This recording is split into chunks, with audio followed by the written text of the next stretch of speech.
Et Dieu va également commencer à te faire grandir dans différents niveaux spirituels. On va dire que tu dois toujours être bouillant pour Dieu, parce que il y a une chose que le diable attendra toujours, c'est que tu te refroidisses. Dans cette alliance avec Dieu, de toujours rechercher sa présence, rappeler le sacrifice de Jésus à la croix, parce qu'il n'est pas mort pour rien. Pour tout peuple, pour toute personne, de tout âge, de toute nation, de toute tribu. Allumer un feu dans ta vie où tu cherches la présence de Dieu. Les multitudes ne pourront te traverser pas, mais la présence de Dieu va faire de toi l'homme le plus heureux de la terre. Nous ne voulons pas seulement une partie de ta présence, mais nous voulons que les cieux entrent en ce lieu. Saint-Esprit, viens parmi nous, que ta voix se fasse entendre, mais nous voulons que les cieux entrent en ce lieu.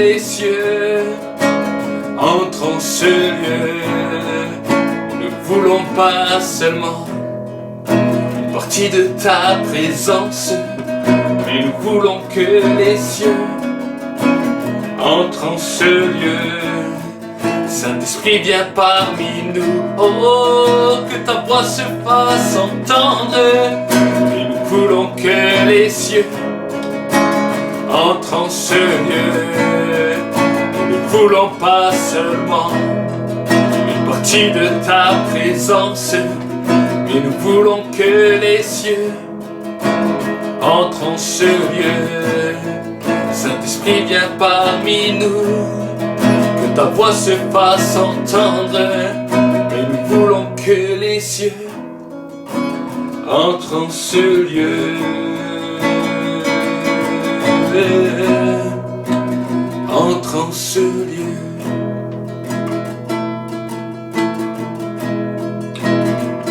En plus de ta présence, Seigneur, ô Saint-Esprit,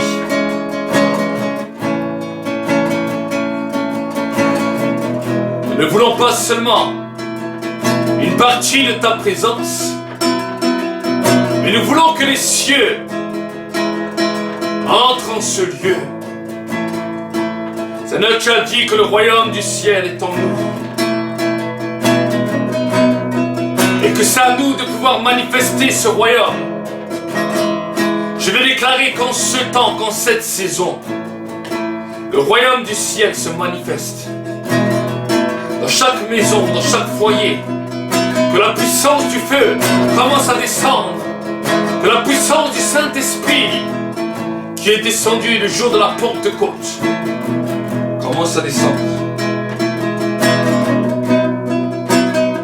Oh, chante avec moi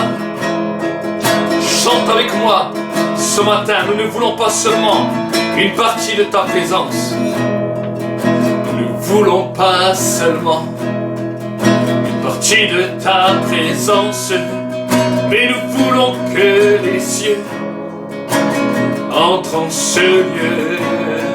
Saint-Esprit, viens parmi nous, que ta voix se fasse entendre, mais nous voulons que les cieux entrent en ce lieu. Oh, oh, oh, oh, envahis ce lieu.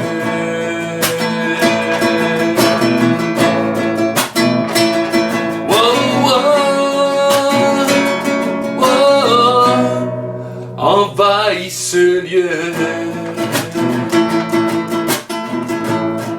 Nous ne voulons pas seulement une partie de ta présence, nous voulons que les cieux entrent en ce lieu. Saint-Esprit, viens parmi nous, que ta voix se fasse entendre, mais nous voulons que les cieux entrent en ce lieu. Shalom mes amis, shalom chers frères et sœurs en Christ. Nous revoilà encore ensemble aujourd'hui, en cette journée, en ce dimanche. Et dans ce dimanche ensoleillé, nous voilà encore confinés. Mais pendant ce temps de confinement, nous voulons réellement bénir le Seigneur parce que la Bible nous dit que chaque chose concourt au bien de ceux qui aiment Dieu et qui sont appelés selon ses desseins. Aujourd'hui, nous sommes dans un temps où, d'autant plus, nous pouvons prendre le temps. Nous ne pouvons plus dire nous n'avons pas le temps. Vous savez, dans l'exercice du ministère et en parlant avec beaucoup de personnes, j'ai pu souvent entendre ces paroles. Mais pasteur, je n'ai pas le temps. Je n'ai pas le temps. Je n'ai pas le temps pour chercher Dieu. Je n'ai pas le temps pour prier. Je n'ai pas le temps pour lire la Bible. Les activités courent. Mais là maintenant, nous sommes entrés dans un temps où vous êtes obligés de prendre le temps.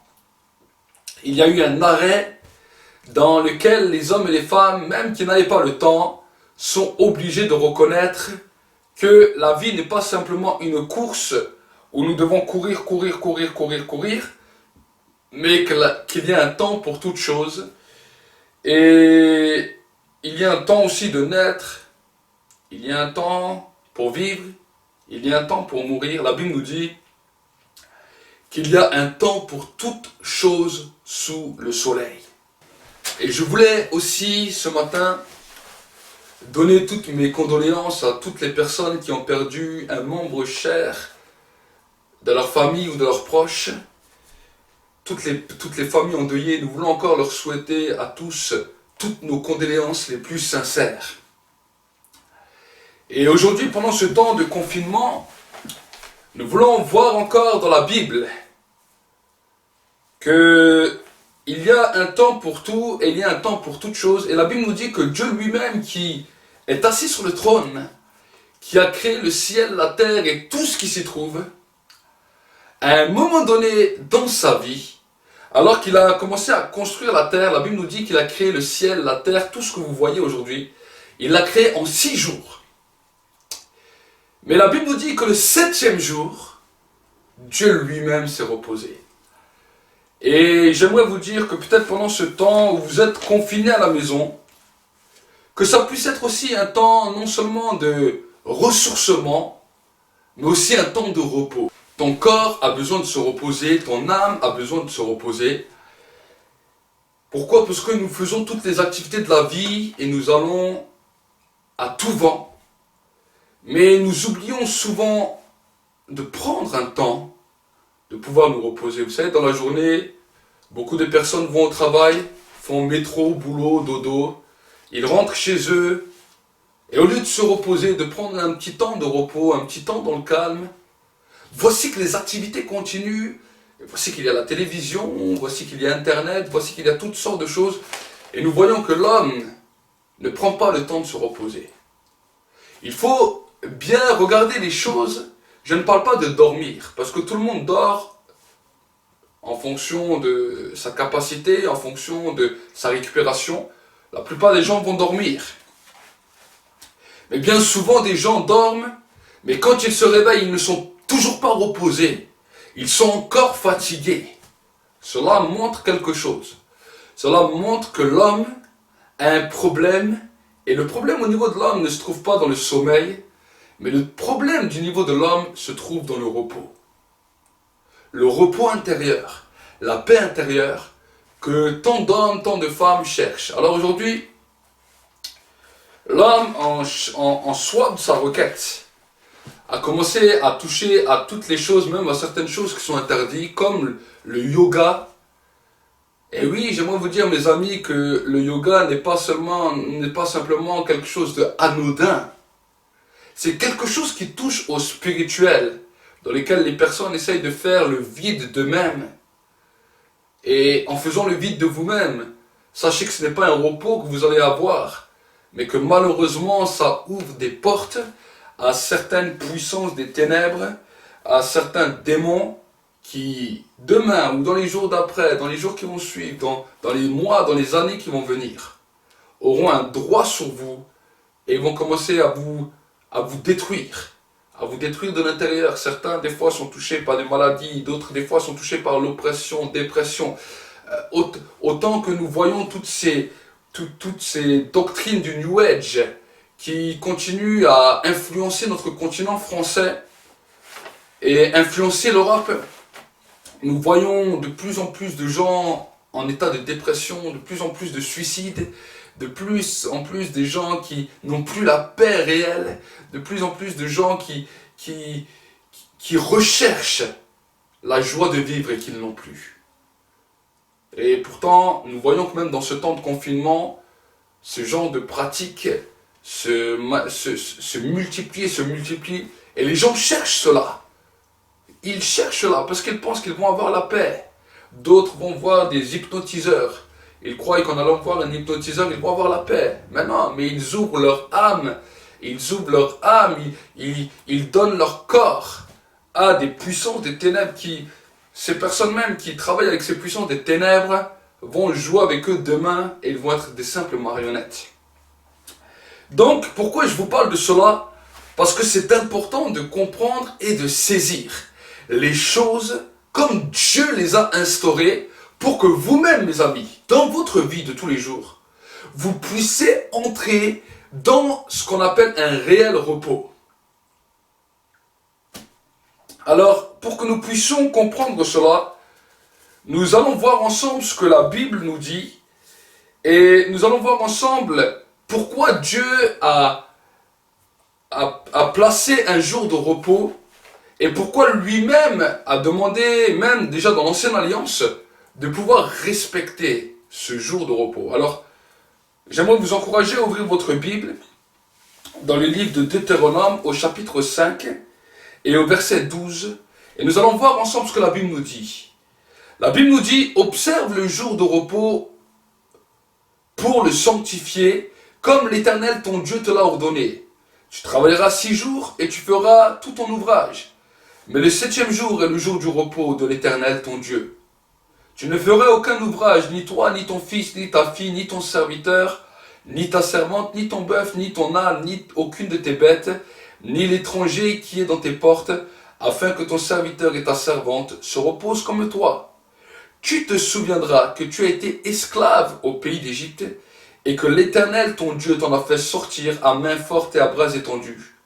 Pourquoi l'Éternel ton Dieu t'a ordonné d'observer le jour du Shabbat? C'est pourquoi l'Éternel ton Dieu t'a ordonné d'observer le jour du Shabbat.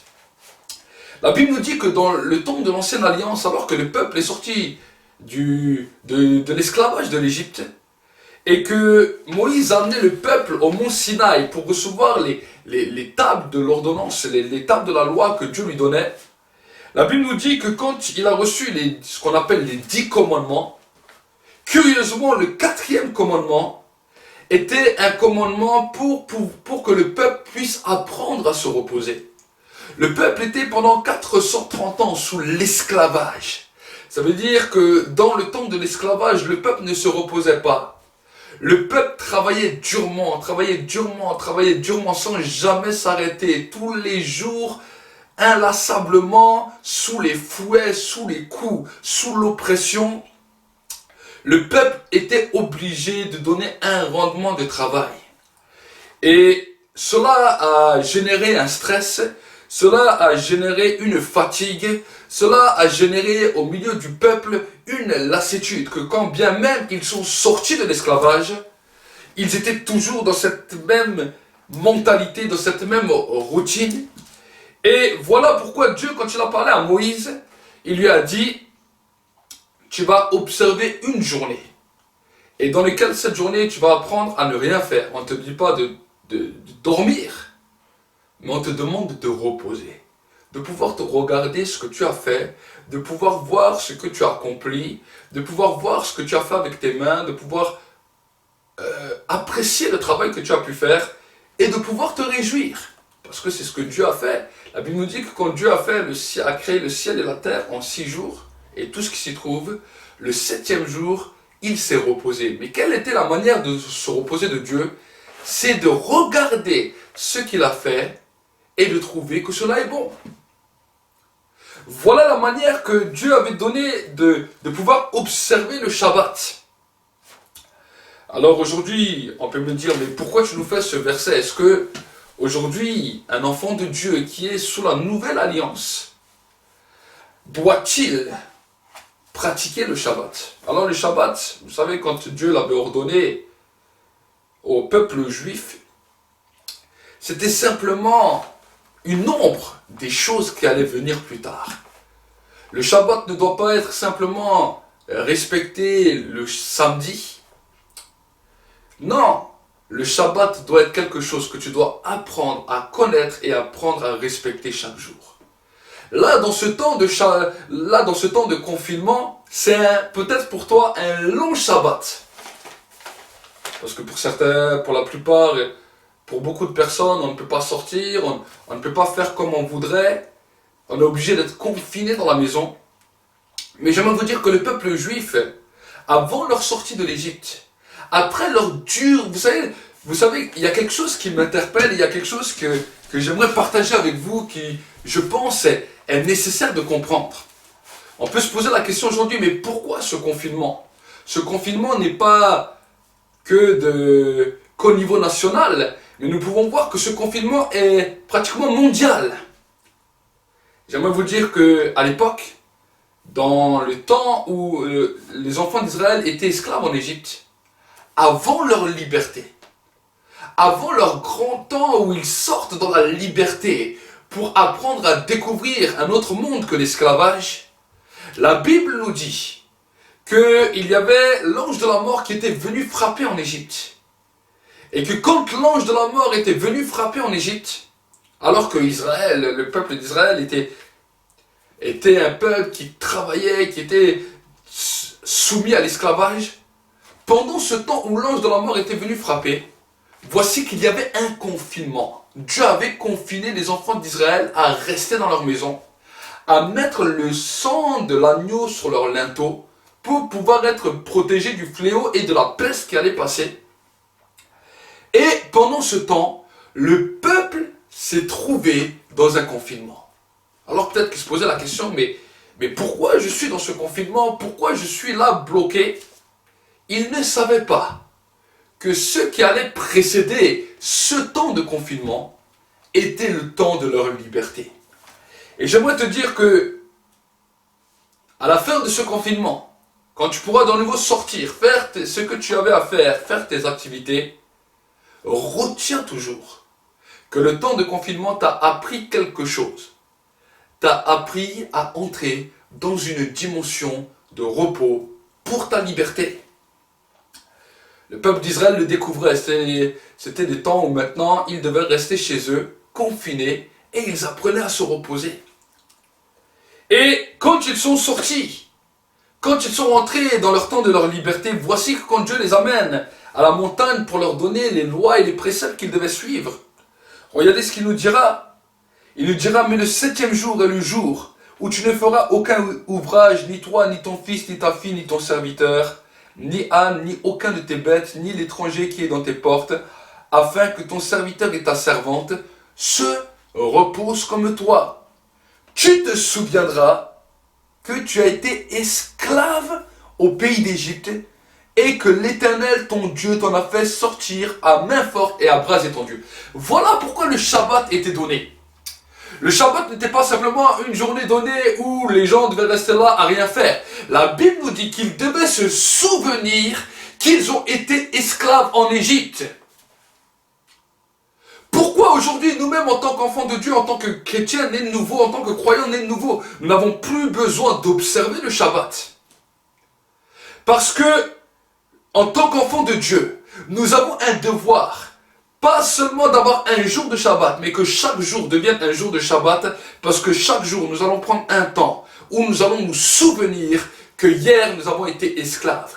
Nous étions esclaves du péché. Nous étions esclaves de la mort. Nous étions retenus dans nos chaînes. Mais Jésus nous a libérés. Voici pourquoi le repos ne se retrouve pas seulement dans le jour du Shabbat, mais voilà pourquoi quand Jésus est venu accomplir la dimension de la loi, il est venu pour que nous puissions entrer dans le repos parfait et nous souvenir que hier nous étions esclaves du péché, que hier Satan nous tenait dans ses griffes, mais qu'aujourd'hui nous sommes libres. Nous pouvons lire encore notre Bible dans le livre de Matthieu 12 au verset 5. Alors peut-être tu vas dire, oui, mais c'est bien joli. Mais pourquoi nous ne faisons plus le Shabbat? Une des sœurs m'a encore posé la question dernièrement, elle m'a dit, Pourquoi nous faisons le dimanche au lieu du samedi? Est-ce qu'on serait trompé? Est-ce que nous serions erronés? Regardez, nous allons lire ensemble la parole de Dieu dans les livres de Matthieu 12 et au verset 5. Nous allons voir ensemble ce que la Bible nous dit. Matthieu 12, verset 5. C'est Jésus qui leur dit, la Bible nous dit, « Ou n'avez-vous pas lu dans la loi que les jours de Shabbat, les sacrificateurs violent le Shabbat dans le temple sans se rendre coupables ?» Eh oui, jusqu'à aujourd'hui, le samedi existe toujours. Le jour qu'on appelle le Shabbat chez les Juifs existe encore aujourd'hui. Mais Jésus est en train de dire que, regardez, que dans la loi, il est écrit que les jours du Shabbat, les sacrificateurs violent le Shabbat dans le temple sans se rendre coupables. Les seuls dans l'ancienne alliance, et on peut même parler de la nouvelle alliance, qui peuvent violer le Shabbat sans s'en rendre coupables, ce sont les sacrificateurs. Et la Bible nous dit que nous sommes un royaume de prêtres et de sacrificateurs. À quelles conditions? Si nous avons accepté Jésus comme Seigneur et Sauveur, si nous sommes devenus une nouvelle créature et que nous acceptons d'entrer dans cette dimension de discipline à laquelle Dieu nous a appelés pour que nous puissions être nous-mêmes un sacrificateur. Qu'est-ce que c'est un sacrificateur?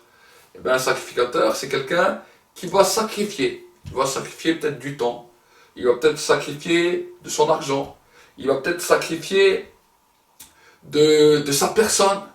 Pourquoi? Pour un seul but, pour honorer Dieu. C'est ça qu'on appelle un sacrificateur.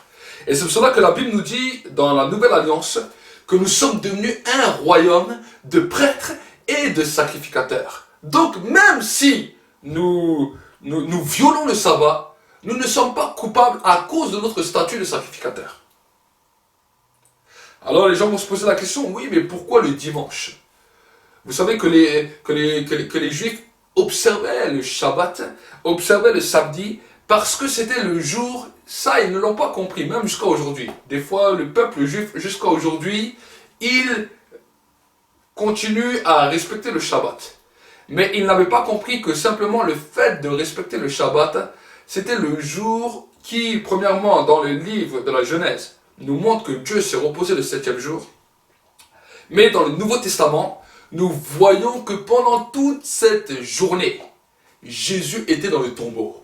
Jésus est ressuscité le premier jour de la semaine. Donc, quand on parle du premier jour de la semaine, ce n'est pas le lundi comme nous le connaissons aujourd'hui, mais dans le vrai calendrier, c'est le dimanche. Voilà pourquoi aujourd'hui nous venons, nous-mêmes en tant qu'Église, célébrer notre culte le dimanche. Pourquoi? Parce que nous célébrons sa résurrection. Le peuple juif était dans l'attente. Parce que c'était ce jour-là, le samedi, le Shabbat, où Jésus est resté dans la tombe, où Jésus n'est pas sorti de la tombe, où Jésus est resté couché dans la tombe. Eux, ils n'ont pas vu que ce jour est déjà passé. Ils sont encore en train d'attendre. Ceux qui font le Shabbat, malheureusement, même vous qui dites que vous êtes enfant de Dieu, vous faites le Shabbat, vous pratiquez le Shabbat. Ok? On peut respecter. Mais vous êtes comme le peuple juif, vous êtes en attente. Mais j'aimerais vous dire que ce jour est déjà passé. Parce que Jésus non seulement est mort, mais la Bible nous dit qu'il est ressuscité. Et si nous nous réunissons le dimanche, c'est pour célébrer la résurrection. Pour célébrer la résurrection que Dieu nous a donnée. Regardez ce qu'il nous dira dans le livre de Colossiens. J'aimerais que vous puissiez ouvrir votre Bible dans le livre de Colossiens, au chapitre 2 et au verset 16. Vous allez voir ensemble ce que la Bible nous dit. Colossiens chapitre 2. La Bible nous dira la chose suivante, que personne donc ne vous juge au sujet de manger ou de boire, ou au sujet d'une fête, d'une nouvelle lune, ou des Shabbats, des sabbats. C'était l'ombre des choses à venir, mais le corps est en Christ. Amen. La Bible nous dit que ce n'est pas parce que nous ne faisons pas le Shabbat que nous avons besoin d'être jugés. Si tu fais le Shabbat, tu peux faire le Shabbat. Mais si tu fais le Shabbat sans en comprendre le sens, alors réfléchis. Le peuple juif était obligé d'attendre ce jour. La Bible nous dit même que quand Jésus était sur la terre, que quand il a été mis dans le tombeau, il a été mis avant que même le Shabbat commence. Et pendant tout le temps du Shabbat, le peuple juif était dans le repos. Autrement dit, ils se souvenaient. Vous savez que quand ils font le Shabbat, ils se rappellent qu'ils étaient esclaves. Donc pendant ce temps, le jour où Jésus était mort, ce vendredi même, qu'il a été mis dans le tombeau, et qu'il était là, qu'il est resté dans la tombe tout le Shabbat, tout le peuple juif était en train de se rappeler qu'un jour ils étaient esclaves. Mais ce qu'ils ne savaient pas, c'est que pendant ce Shabbat spécial, le Fils de l'homme qui était dans la tombe était en train de dénier toutes les chaînes de l'esclavage, de toutes les personnes du monde entier qui allaient l'accepter. À travers les générations, c'était un temps dans lequel le royaume des ténèbres était en train d'être jugé. Le royaume de Satan et de ses anges était en train d'être jugé, était en train d'être exposé, et le peuple juif ne le comprenait pas. Voilà pourquoi celui qui fait aujourd'hui le Shabbat, sans en comprendre le sens, est comme le peuple juif en train de faire quelque chose qu'il est en train d'ignorer. Mais si tu fais le Shabbat et tu comprends ça, alors voilà, tu peux le faire, mais ce n'est pas obligatoire. Amen. Ce n'est pas quelque chose d'obligatoire. Pourquoi? Parce que, en tant qu'enfant de Dieu, Jésus est mort, mais nous célébrons sa résurrection. Pour nous, la résurrection, la mort est quelque chose d'important. Mais la mort sans résurrection n'aurait pas permis que l'évangile a la puissance comme elle a la puissance. C'est à cause de la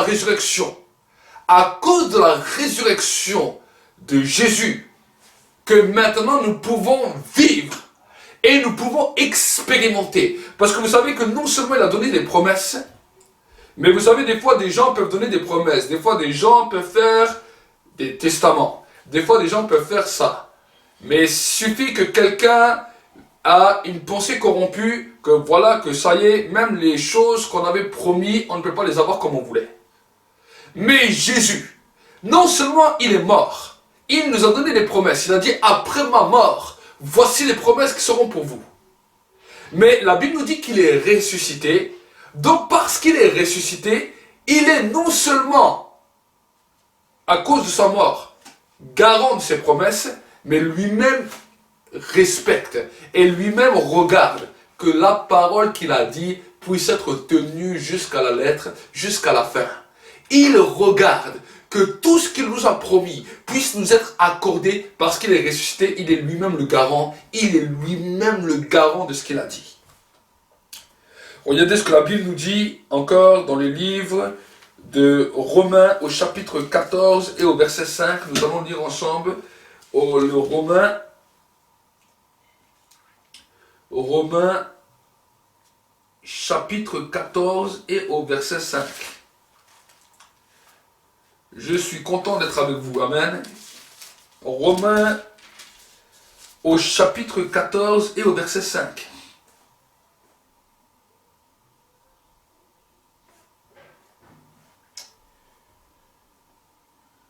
Regardez ce que la Bible nous dit.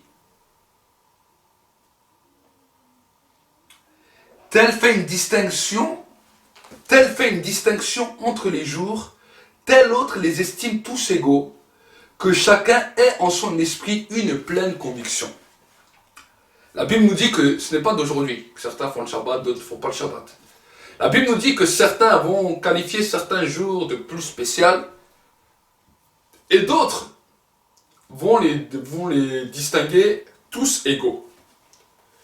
Et la Bible nous dit que l'apôtre Paul nous dira que chacun ait en son esprit une pleine conviction. Amen. Donc vraiment, mon frère, ma soeur, j'aimerais vraiment t'encourager. Si toi-même tu es convaincu spécialement de faire le Shabbat, alors regarde ce que vraiment le Shabbat veut dire. Et il n'y a pas de problème à ça. Mais ceux qui ne font pas le Shabbat, tu ne dois pas être là à essayer de les critiquer, de parler mal contre eux, parce que peut-être que eux ils voient tous les jours comme le jour du Shabbat. Et pour ma part, c'est aussi de cette manière, je vois tous les jours comme si c'est un Shabbat, parce que je veux essayer. Je ne dis pas que j'y arrive toujours, Mais je veux essayer de prendre le temps de repos. Comment nous pouvons prendre le temps de repos? En nous souvenant que hier nous avons été esclaves.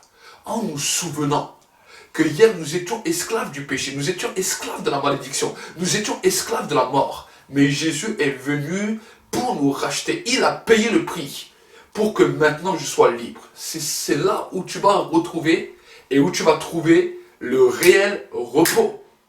Jésus a dit que votre joie ne se trouve pas parce que votre nom est inscrit dans le livre de vie. Non. Jésus a dit que votre nom ne soit pas inscrit, excusez-moi, parce que les démons sont chassés, mais parce que votre nom est inscrit dans le livre de la vie. Donc, pour recevoir cette paix, pour recevoir ce repos, commencez à vous souvenir. Prenez un temps, asseyez-vous et dites, Seigneur, c'est vrai, hier j'étais un pécheur. Tu m'as délivré. J'étais esclave. Esclave de la peur, esclave de la mort, esclave de la servitude, esclave tout autour de moi. Mais aujourd'hui, je suis libre en Jésus. Et quand tu commences à faire cela, le Shabbat devient réel dans ta vie. Ce n'est pas simplement un Shabbat d'un jour pour rester assis à ne rien faire. Mais c'est quelque chose c'est une graine que tu es en train de semer et qui va grandir jour après jour. Amen. J'aimerais vous encourager encore à ouvrir votre Bible dans le livre de Hébreux, au chapitre 12 et au verset 5. Et nous allons voir ensemble ce que la Bible nous dit. Hébreux, chapitre 12 et au verset 5.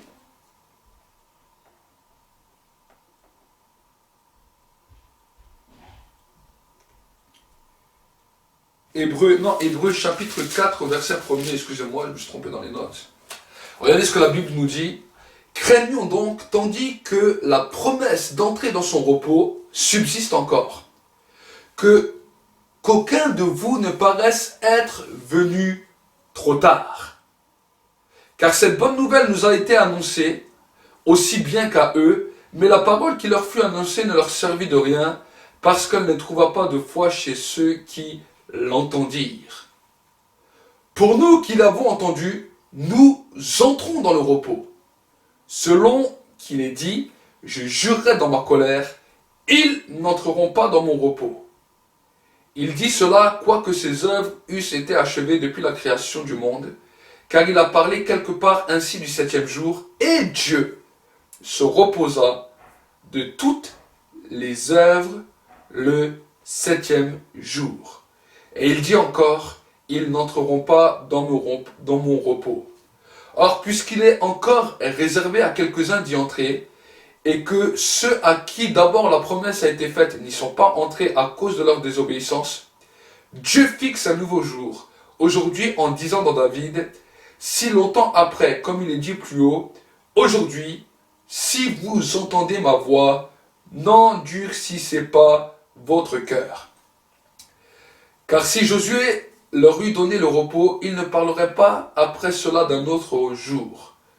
Il y a donc un repos de Shabbat réservé au peuple de Dieu. Car celui qui entre dans le repos de Dieu se repose de ses œuvres comme Dieu s'est reposé des siennes. Amen. La Bible nous dit qu'il y a un temps de repos pour nos vies, pour que nous puissions nous reposer de nos œuvres, nous reposer des choses que nous avons faites. Et j'aimerais t'encourager pendant ce temps de confinement à apprendre, à avoir un moment dans ta journée de repos. Un moment dans ta journée dans lequel le Shabbat devient vivant. Un moment dans la journée dans laquelle tu te rappelles que Jésus est mort pour que tu aies la vie. Et peut-être toi qui m'écoutes la première fois et qui n'a jamais entendu parler du message de l'évangile, j'aimerais te dire que oui, il y a un repos aussi pour toi. La Bible nous dit que le temps est encore là, la porte est encore ouverte. Et que toi qui es là, qui m'écoutes, si tu n'as jamais donné ta vie à Jésus, alors ferme simplement tes yeux là où tu es et accepte d'entrer dans ce repos. Dis Seigneur, je reconnais que tu es mort pour moi, que tu as donné ta vie pour moi, pour que je puisse entrer dans le repos. Tu es mort pour pardonner mes péchés. Et tu es venu pour me donner un repos réel dans mon corps et dans mon âme, dans mon esprit, pour que je puisse avoir la vie éternelle et que je puisse un jour entrer dans le paradis.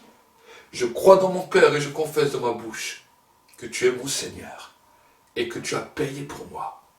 Merci que ton sang me lave maintenant, aujourd'hui, et que tu fais de moi une nouvelle création. Je reçois ton esprit.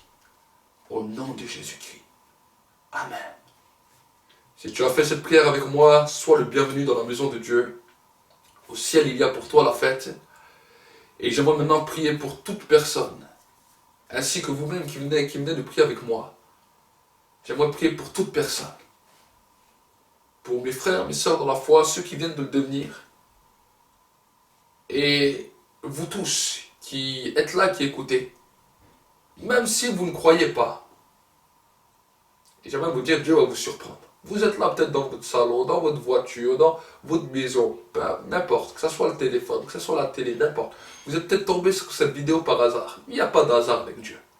Le Dieu que je sers va vous visiter à partir de maintenant. Le repos de Dieu va descendre sur vous, là où vous êtes. Et à cause de cela, tu sauras que Dieu est vivant. Et toi qui es mon frère, ma soeur, tu vas commencer à apprendre à entrer dans ce repos. Ferme tes yeux, pose ta main là sur l'écran et je vais prier pour toi. Saint-Esprit, ta main n'est pas trop courte pour agir. Et je sais que maintenant, ta présence localise et visite toute personne qui est là derrière son écran, qui regarde cette vidéo, qu'il est touché maintenant par ta puissance, par ta grâce, et que le temps de repos tombe maintenant sur leur vie. Qu'ils puissent être secoués, saisis par ta grâce et par ton amour. Je bénis maintenant tous ces hommes et ces femmes, tous ces enfants, tous ces jeunes gens, tous ces vieillards qui nous regardent et que le repos et la paix de Dieu descendent. Dans le beau nom de Jésus-Christ, j'ai ainsi dit et prié. Recevez maintenant, prenez-le maintenant, saisissez-vous de cela. Dans le nom de Jésus-Christ, Amen. Que Dieu vous bénisse. Et Dieu va également commencer à te faire grandir dans différents niveaux spirituels. On va dire que tu dois toujours être bouillant pour Dieu, parce que il y a une chose que le diable attendra toujours, c'est que tu te refroidisses. Dans cette alliance avec Dieu, de toujours rechercher sa présence, après le sacrifice de Jésus à la croix, parce qu'il n'est pas mort pour rien. Pour tout peuple, pour toute personne, de tout âge, de toute nation, de toute tribu. Allumer un feu dans ta vie où tu cherches la présence de Dieu. Les deux, tu